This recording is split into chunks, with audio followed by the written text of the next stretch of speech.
Hi, I'm Caroline, and this is my story. One day I got a message from my mom while I was in class.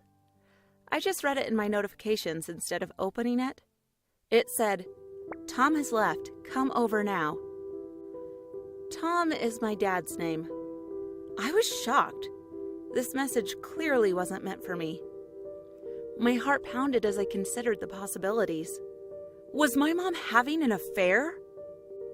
I wrote back asking my mom about the message, but she'd already deleted it from our chat, and she told me it was just a mistake.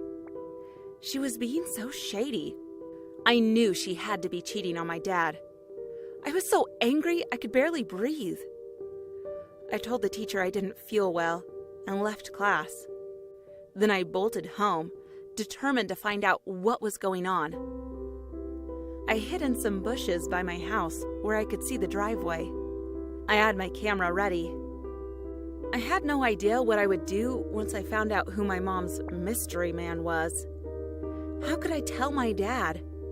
He'd be devastated, especially since things had been going so well for him recently. He'd just gotten a big promotion at work and had been walking around whistling. He was so happy. And what would I say to my mom? I wanted to scream at her. Finally, a familiar SUV parked across the street several houses down. That confused me even more. How did I know that car? Then the driver got out. It was my Uncle Jim. If I'd thought I was angry before, it was nothing compared to now.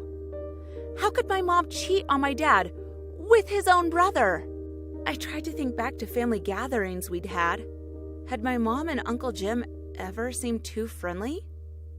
Had they ever snuck away together? I couldn't remember. My dad was going to be so furious.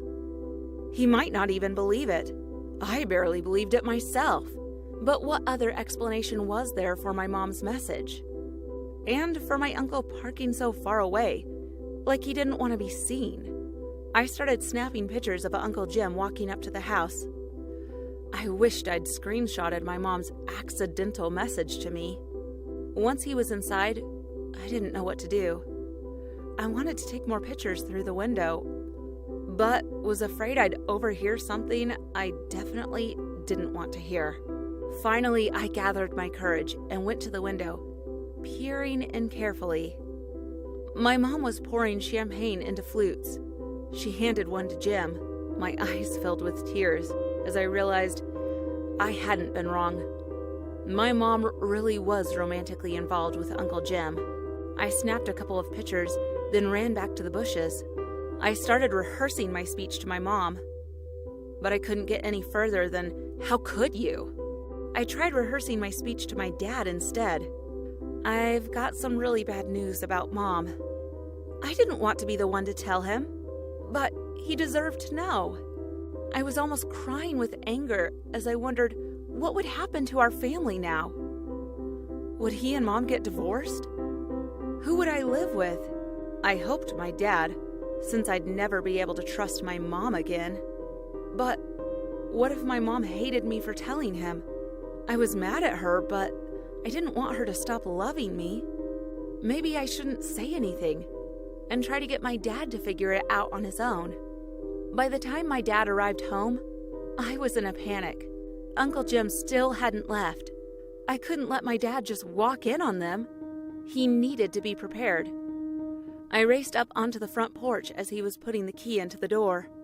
I had my phone ready so I could show him the pictures. He was startled to see me. "Hey, Caro," he said, turning the key and pushing the door open. "I didn't know you were out here." "Don't go in there," I told him, trying to grab his arm as he stepped inside. "I have to tell you." But just then, my mom and uncle and a bunch of my dad's friends yelled "Surprise!" They were standing in the kitchen next to a huge cake, holding flutes of champagne. Uncle Jim handed one to my dad, slapping him on the shoulder. "Congratulations on the promotion, little brother," my uncle said. My dad looked shocked, but not as shocked as I was. This had been a surprise party for my dad all along. And if I'd paid attention to all the cars parked on the street, I would have seen that a lot of them belonged to family members. My dad was walking around thanking and hugging everyone, and I just stood there, feeling so stupid. My mom spotted me and said, "Hey, Caroline, I didn't expect you home yet. I thought you had practice after school." My face got hot. I didn't want to tell her what I'd thought. "Yeah, it's canceled. I didn't know you were throwing a party for Dad." "Yes, we're so proud of him," my mom said, kissing my father. I was so relieved by the familiar sight of my parents and love. "Well, come on in, Caroline, and get some cake." So that's how I learned not to jump to conclusions and to be careful about sticking my nose where it doesn't belong. Have you ever had an embarrassing misunderstanding? Or made judgments about someone before you understood the situation? Share your story in the comments section below. And don't forget to like and subscribe.